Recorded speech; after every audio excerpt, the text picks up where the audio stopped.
MIN 뉴스입니다. 기업은 인류 역사상 가장 선진화된 조직이고 이익을 창출하는데 최적화된 집단이다. 주식회사이든 유한회사이든 기업은 살아있는 생물처럼 환경 변화에 영리하게 적응한다. 대항해 시대에 창안된 상업 자본주의가 산업혁명을 거치고 근대국가에 최적화된 형태로 발전했다. 기계의 등장과 이윤 극대화로 자본주의의 비인간적인 요소를 수정 및 보완해야 한다는 목소리가 높아졌다. 1920년대 대공황을 극복하며 기업의 사회적 책임에 대한 연구가 활발해졌다. 2008년 글로벌 금융위기도 윤리경영에 대한 인식을 공고하게 만든 계기로 작용했다. 일제 강점기를 거치며 1960년대 이후 산업보국을 외치며 성장한 우리나라 기업에도 위기가 다가온 것이다. 국가정보전략연구소가 윤리경영에 대한 연구를 활발하게 펼친 이유다. 글로벌 금융위기 이후 윤리경영에 눈 떴지만 애써 외면하며 공기업 부실 심화, 국정연은 일주일에 1개 공기업을 대상으로 상세한 평가를 진행했다. 당시 국내 기업과 학계 모두 윤리경영이라는 용어를 열광적으로 지지했다. 글로벌 금융위기로 반기업 정서가 팽배해져 분위기를 전환할 모멘텀이 필요했기 때문이다. 자칭 윤리경영을 연구하는 단체가 우후죽순으로 늘어났으며 각종 종류의 인증서와 상장이 넘쳐났다. 국정연은 현실을 정확하게 파악한 후 대안을 제시하기 위해 공기업부터 평가를 시작했다. 국정연이 2012년 9월부터 2013년 9월까지 1년 동안 평가한 우리나라 50개 주요 공기업은 다음과 같다.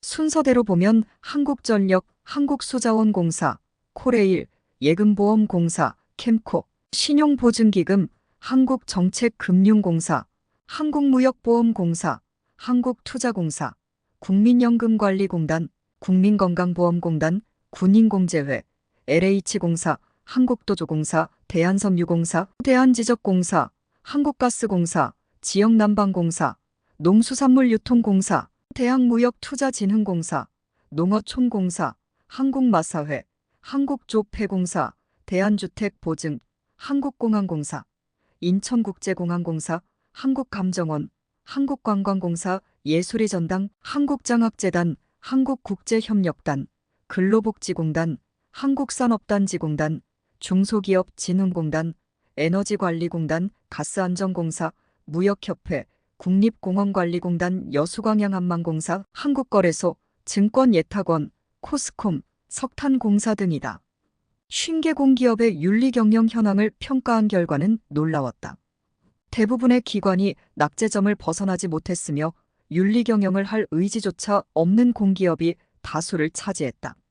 당시 이명박 정부의 말기와 박근혜 정부의 초기라 감사원과 중앙부처, 공직자의 기강이 느슨했을 것이라 추정되지만 용납하기 어려운 지경이었다. 특히 이명박 정부가 치적을 쌓기 위해 동원했던 한국수자원공사, 한국정책금융공사, 한국투자공사, LH공사, 대한석유공사, 한국가스공사 등은 상상을 초월할 정도의 경영부실로 존폐위기에 직면했었다. 이명박 정부는 해외로부터 자원을 확보한다는 명분을 내세워 자원 외교를 강화했고 과감한 투자는 실패로 귀결됐다. 4대강 사업과 한반도 대운하도 한국수자원공사에게 회복 불가능한 부실을 떠넘겼다. 박근혜 정부는 이명박 정부를 승계한 보수정권이라 공기업 개혁을 엄두조차 내지 못했다. 정권 말기에 알박기 인사도 넘쳐났으며 조직적 저항도 거셌기 때문이다. 안타깝게도 국정연이 의도했던 공기업 개혁이라는 목표는 달성하지 못했다. 이후 어차피 달성하지 못할 윤리경영에 대한 미련을 버리면서 드러내놓고 막장 경영을 일삼는 행태가 만연해졌다. 공기업은 정권의 전리품이라 낙하산 인사는 당연지사이며 경영 실패는 국민 세금으로 메꾸면 된다는 인식도 사라지지 않았다. 이러한 기조는 촛불혁명 덕분에 정권을 되찾은 문재인 정부에서도 이어졌다. 보수정부와 진보정부 모두 공기업 경영에 대한 책임의식은 빈약했다. 그동안 공기업의 적자는 상상을 초월할 정도로 쌓였다. 공기업들은 윤리경영이라는 용어를 사용하는 것조차 금기시했다.